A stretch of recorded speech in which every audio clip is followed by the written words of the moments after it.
Today on Steelers Talk, we're going to be breaking down the latest draft rumors when it comes to the Pittsburgh Steelers. First up on the docket, we're going to be talking about Mel Kiper Jr.'s final mock draft before the NFL draft, which is less than 2 weeks away at this point.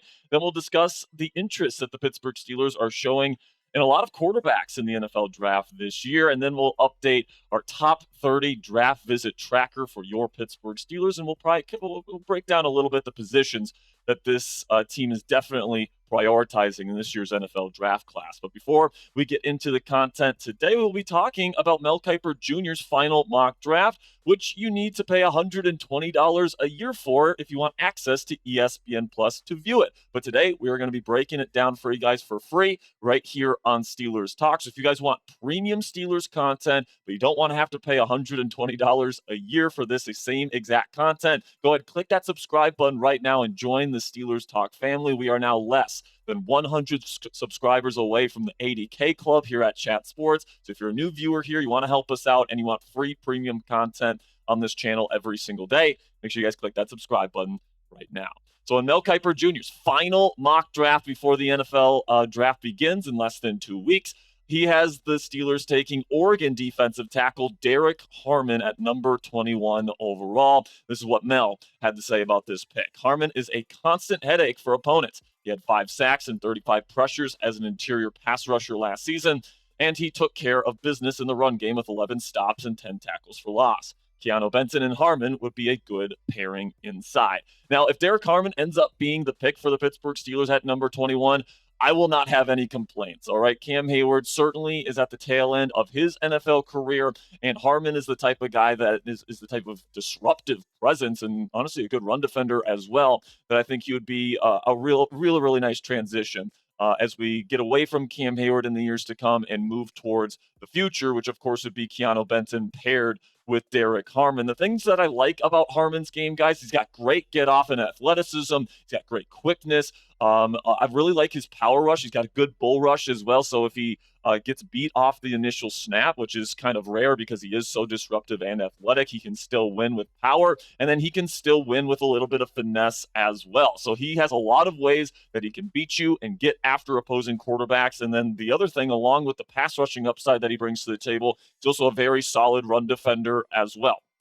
Now, some of the cons here is that he does have some tackling inconsistency on his film. His missed tackle rate was over 20% last year. So even though he's extremely disruptive and he can be a game-wrecking type of presence, he can be a bit inconsistent in terms of wrapping up, getting these guys on the ground, and getting those tackles against the run, especially if he breaks through. Sometimes you watch his film, guys, he breaks through the initial line so fast that the running back just has the angle on him and he just runs right by him. But I really like Derrick Harmon's game, guys. I think that he'd be a really good fit here in Pittsburgh. He would really create a ton of great depth along the defensive line here in Pittsburgh as well. So if he ends up being the pick at number 21, I will not have any complaints. He did visit the Pittsburgh Steelers earlier this week on Wednesday. So Derrick Harmon is somebody that obviously the Steelers have shown a lot of interest in throughout this process. And if he's there at number 21 and the Steelers say can't trade down from number 21 overall, I think Derrick Harmon has a pretty darn good chance of being a Pittsburgh Steeler. So let me know what you guys think down there in the comment section. Would you be happy with Derrick Harmon in round 1 this year for the black and gold? Give me a yes or a no down there in the comment section for today's pinned comment. In just a second here, I'm going to tell you about our sponsor today at Turtle Beach Headsets. And while I'm talking about Turtle Beach today, find that pinned comment at the top of the comment section and give me a yes or a no. And with that, let's have a word from our sponsor today at Turtle Beach Headsets. And do you guys remember that feeling of booting up your favorite game for the first time? Late night sessions, the epic wins, the sound of the lobby filling up with friends. Gaming wasn't just something you did, it was a whole experience. And the right headset made all the difference. Turtle Beach is bringing that feeling back with the Gen 3 Stealth 700 headset. It's like stepping into the golden age of gaming all over again, only this time the audio is richer, the surround sound is more immersive, and the battery lasts an insane 80 hours. No more crackly mics, no more missed callouts, just pure uninterrupted gaming, exactly the way that you remember it, but better. For a limited time only, get 10% off your entire order with code CHAT at turtlebeach.com. Don't miss out, stay warm, and level up your game with 10% off at turtlebeach.com using code CHAT. I actually have a Gen 3 Stealth 700 headset at my apartment here in Dallas, Texas, guys, and whenever I get home from a long day here at Chat Sports, I'm I'm worrying about Aaron Rodgers or whatever the case may be. I love to put on that headset, boot up my PS4 or PS5, I should say, and go on Madden and play some online games and just cook some fools, all right, with the Pittsburgh Steelers, of course. You guys can head on over to turtlebeach.com and use code CHAT for 10% off your entire order. That's 10% off your order at turtlebeach.com with promo code CHAT. After your purchase, they'll ask you where you heard about them. Please support our show and tell them that we sent you. Get the ultimate immersive gaming experience with Turtle Beach today, and a big thank you to Turtle Beach Headsets for sponsoring today's edition of Steelers Talk. So yesterday, Colorado quarterback Shedeur Sanders visited the Pittsburgh Steelers, and there's a lot of hype surrounding Sanders ending up landing with the Pittsburgh Steelers. And Sanders, according to his testimony, went on the Kay Adams show up in Adams yesterday. He also went on the Insiders, and he talked about how great the visit was here in Pittsburgh. He gave it a perfect 10 out of 10. He talked about how head coach Mike Tomlin reminds him of his dad, and it certainly seems like he would love to be a Pittsburgh Steeler.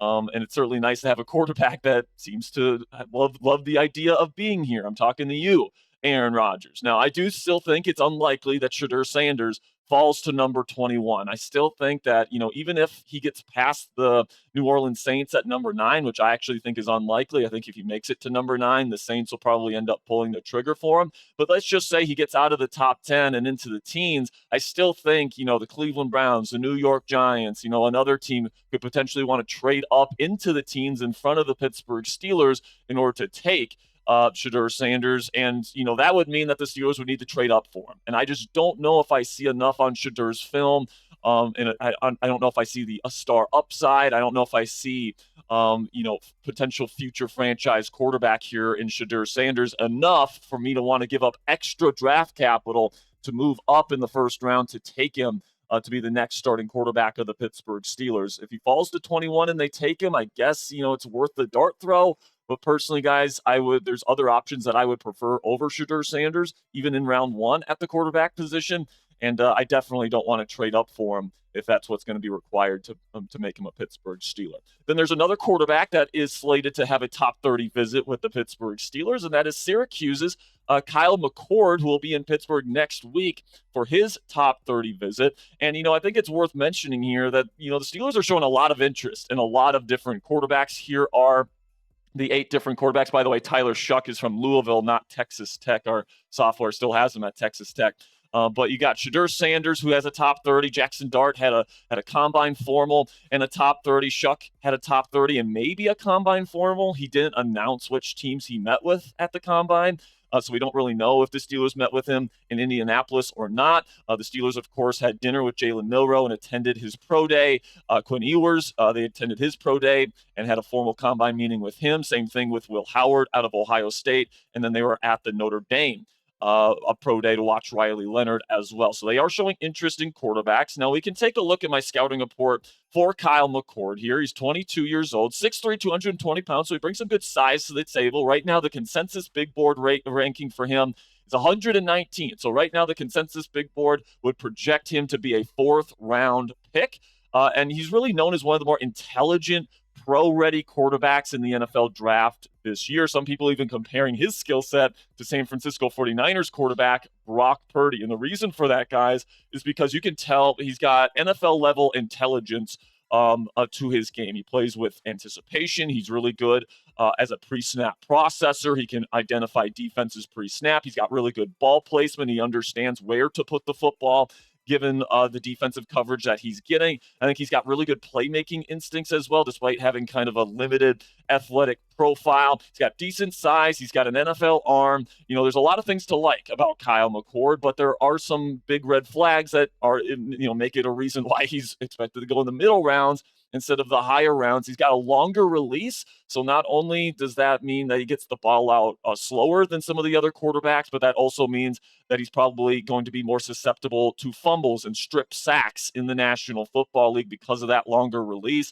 Also, he's a little bit turnover prone, which is why I think the Steelers might be a little bit lower on McCord when it comes to their overall board this year. Mike Tomlin really prioritizes quarterbacks that protect the football. McCord can be aggressive to a fault, and he can really put the ball in harm's way quite a bit. He has a pretty darn high turnover-worthy play percentage last year. at Syracuse, but he is somebody that anticipates open windows. He is somebody that can process defenses at an NFL level, in my opinion. But because of the lack of truly special physical traits, and then the turnover issues, and then the longer release, I think that McCord is more of an NFL backup type that's going to be around for a while. He'll be in the league. He'll be like a Jake Browning type of player, or potentially like a Mac Jones, who was my pro comp for him here. I think he's got a longer release than Jones does, but both those guys have kind of limited physical profiles, but they can read NFL defenses. They can throw with anticipation at times. So if I have to give a comparison for Kyle McCord, it would be Mac Jones, who of course is proven to be a backup level quarterback in the National Football League. So if you're hoping the Steelers get Kyle McCord, I would probably say I'd be cool with it on early day 3, in round 4 or round 5, if you can get him in either of those rounds. But anything earlier than that, I think, is probably a bit rich for me. So who's your guy? Let me know down there in the comments section. Which quarterback are you hoping the Pittsburgh Steelers draft this year? Are you hoping they get Shedeur Sanders? Are you hoping they get Kyle McCord, the two guys we talked about today? Or do you hope they get somebody else? Let me know what you guys think down there in the comments section. Can't wait to see which quarterback you want the Steelers to draft this year. Now, before I go here, I do want to give an updated draft visit tracker for you guys, so you just know which players the Steelers are targeting here, especially at the top of the NFL draft, because these top 30 visits, usually the Steelers don't take a player in round 1 unless they have a top 30 visit with that player before the draft. So we can take a look here, starting with the offense, starting with quarterbacks and wide receivers. They've slated to have 4 top 30 visits with quarterbacks. Tyler Shuck was their first one out of Louisville. Then he had Jackson Dart, Shedeur Sanders, and then Kyle McCord, as we talked about, will be visiting next week. Then the wide receivers they've talked about, kind of day 2 kind of guys, and then some guys that could certainly sneak into round 1. Matthew Golden is a guy that's the only the true bona fide round 1 pick that they've had a top 30 visit with. But Jaden Higgins is somebody that's getting a lot of round 1 hype right now. And then Jalen Knoll and then Savion Williams at TCU. Both those guys are expected to go sometime on day 2. Then you look at the running backs, and this is really a position that they're prioritizing, guys. They have 8 top 30 visits with running backs. DJ Giddens actually is visiting today in Pittsburgh. You had Omar Hampton, who visited on Wednesday, Dylan Sampson, Bashal Tutin, Ollie Gordon, Jaden Blue, Caleb Johnson, and RJ Harvey are all the options that they're looking at. And it's definitely clear the Steelers feel like this is a position that they absolutely cannot miss on this year. And I completely agree with that evaluation. Then when you look at the guys on defense that they're talking with, you got J.J. Pegues out of Ole Miss, Yahya Black, Derrick Harmon, Joshua Farmer, and then Elijah Roberts, also Jamari Caldwell and Shamar Stewart. So quite a few defensive linemen that the Steelers are looking at here. Most of them are interior players, and I actually think the Steelers view Shamar Stewart more as an interior player than a true edge. So I would actually lump Shamar Stewart in the same category as guys like Elijah Roberts, who are going to be more of a 5 technique type of player for the Steelers defense if he ends up being their draft selection. And then Azareye'h Thomas, cornerback out of Florida State, and Trey Amos are the 2 corners they've looked at. And Nick Emanwari is the lone safety that they have brought in on a top 30 visit to this point. Then some local visits here. These do not count against the top 30. These are guys that are either from the University of Pittsburgh or from the area. Wyatt Milam, somebody that could play either tackle or guard at the National Football League level, got a visit. Gavin Bartholomew, Donovan McMillan, and then Ben Sauls are the 3 Pitt Panthers that have gotten visits to this point in time. Now, what's the takeaway from everything that we have seen from the top 30 visits here? In my opinion, guys, the Steelers are putting a lot of research into 3 positions in particular: quarterback, running back, and defensive tackle. These are the 3 positions that the Steelers probably feel like they got to get right, and they really want to do their due diligence, making sure that they're getting players in their building, that they're meeting with them as much as they possibly can, and really watch out for quarterback, running back, and defensive tackle as the main positions that they are considering, especially in round 1 of the NFL draft this year. If they can get Omarion Hampton at 21, I would definitely keep an eye on that. But, they're also looking at mid-round guys at all these positions as well. So they're certainly looking to address all 3 of these positions at some point during the NFL draft. It's just a matter of when and then what players at the top of their board when they're eventually drafting at number 21 overall in just a few short weeks. That'll be it for today's edition of Steelers Draft News and Rumors, guys. We got a Steelers Talk live show later today. Just a reminder, we'll be going live later this evening to talk about the latest surrounding the Aaron Rodgers situation. We'll be talking about my latest 7-round Steelers mock draft. So we got a bunch of great stuff coming your way to kick off your weekend right here on Steelers Talk. So make sure you click that subscribe button if you haven't already, and join us later today for Steelers Talk Live.